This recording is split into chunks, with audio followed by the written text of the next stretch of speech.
Sahabat TNN, kita berjumpa lagi di Bual-Bual Santai. Kali ini eksklusif banget, kita mau ngobrol-ngobrol dengan Mas Sutrisno. Nah, beliau ini adalah ketua tim reaksi cepat Fire Operation Management atau tim pemadam kebakaran ya di PT Arara Abadi unit usaha APP Group.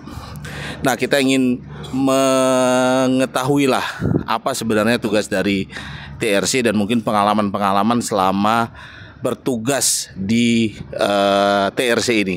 Mas Trisno, bisa diceritakan apa sebenarnya tugas dari TRC ini? Tugas dari TRC ini sebenarnya kalau di Sinarmas tuh kayak Kopassusnya Arara Abadi Sinarmas. Ya, Kopassus ya. Iya, Kopassusnya tim intinya. Tim inti ya. Tim inti dari pemadam kebakarannya Sinarmas.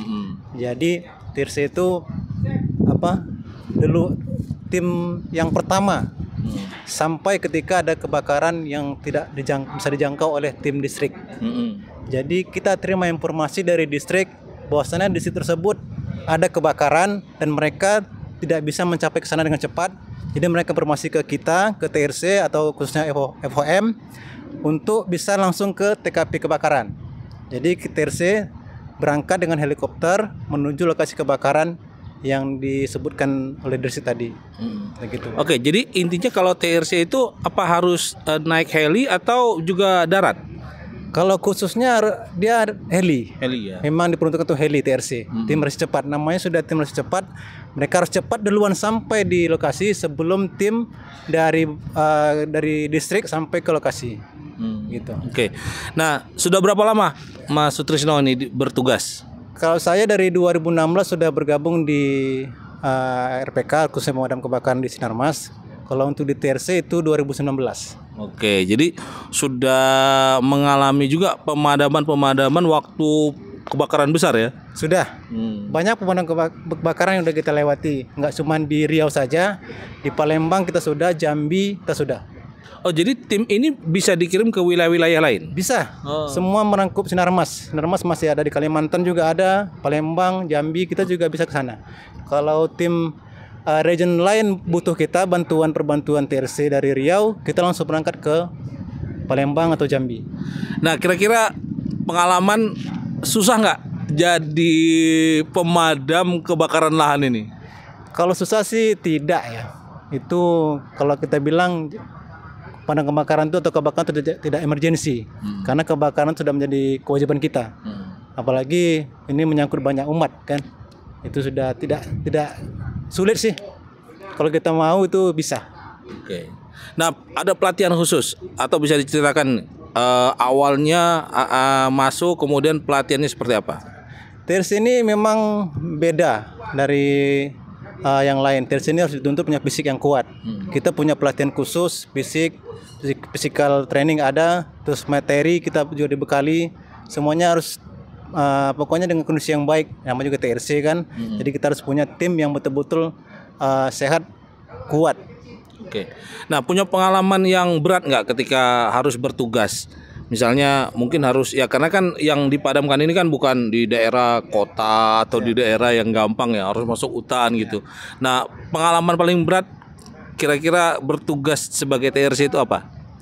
Pengalaman terberat bertugas sebagai ya kita pemadam kebakaran ya, kadang api itu kan kita tidak tahu seberapa besar, seberapa cepatnya angin. Kadang dia cepat, kadang sampai kita bisa terkurung api.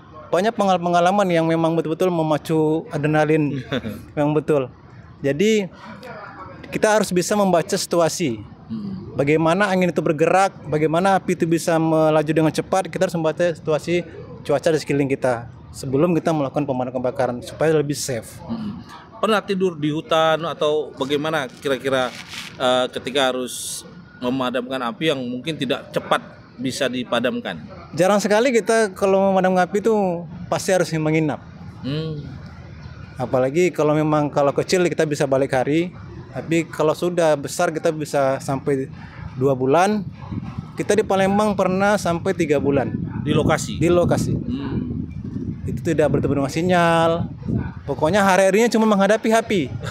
Hari-harinya api aja. Pokoknya harus padam gitu ya. Iya, harus padam. Nah, kalau untuk ketika sampai berbulan-bulan itu pasokan makanan, perlengkapan logistik lainnya gimana? Kalau untuk logistik itu tidak terkendala, masih bisa dikirim melalui via helikopter, via air, darat masih bisa. Nah, kalau pengalaman ada nggak yang misalnya terluka atau bahkan mungkin sampai meninggal dunia gitu? Kalau sampai saat ini, kalau untuk tim kita belum ada sejauh ini sampai yang meninggal, tapi kalau terluka bakar ada sedikit-sedikit, tidak begitu banyak, karena memang kita masih mengutamakan safe. Kita harus safe dalam memadamkan api. Kita punya target, tapi kita harus juga jaga diri sendiri. Oke, keselamatan diri itu lebih utama ya daripada kita berusaha. Tapi kalau memang medannya kira-kira sangat berbahaya, itu biasanya harus antisipasi dulu ya. Nah, kalau sampai berbulan-bulan ini nggak jumpa orang rumah dong, anak-anak dong? Ya pasti, Pak.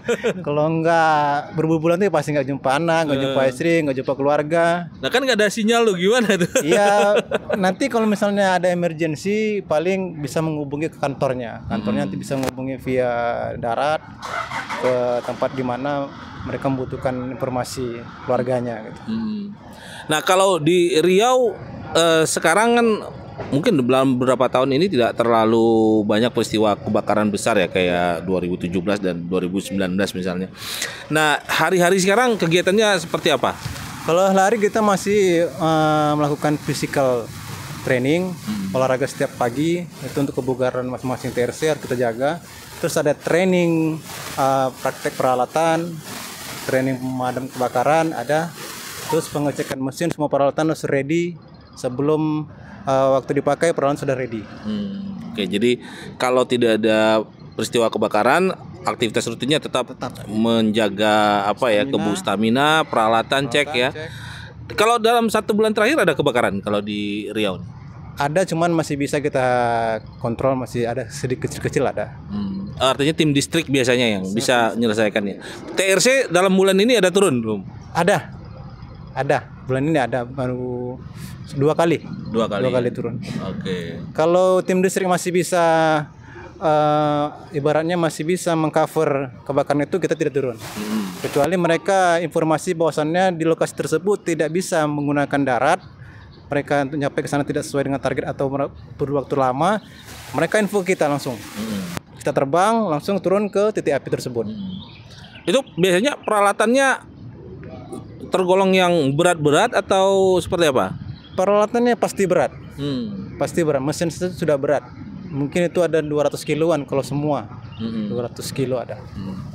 Nah, selain peralatan yang disiapkan oleh perusahaan misalnya, kalau turun ke lapangan itu kalau untuk personal masing-masing ada yang wajib dibawa nggak? Ada. Untuk personal sendiri itu ada di tasnya itu ada semua peralatan untuk kita manda, terutama untuk sleeping bag, untuk konsumsi bila darurat, emergency food sudah dilengkapi, ada minum, makanan ringan, snack itu sudah ada di tim masing-masing. Oke, jadi kalau terpaksa harus nginap itu biasanya untuk berapa hari?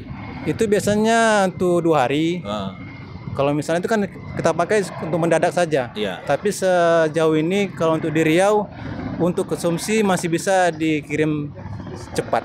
Oke, jadi kalau harus nambah waktu itu langsung ada tambahan kirimannya. Oke, terima kasih Mas Trisno sudah berbagi pengalaman. Mungkin terakhir, kalau ada orang yang berminat jadi tim reaksi cepat ini, apa saran Anda?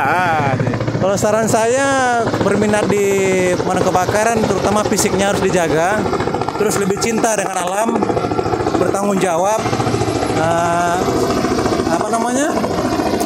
sesuai aturan dengan kerja. Baik, sahabat TNN, demikian bincang-bincang saya dengan Mas Sutrisno, komandan dari TRC PT Arara Abadi dari Helibase PT Arara Abadi. Salam untuk Anda semua.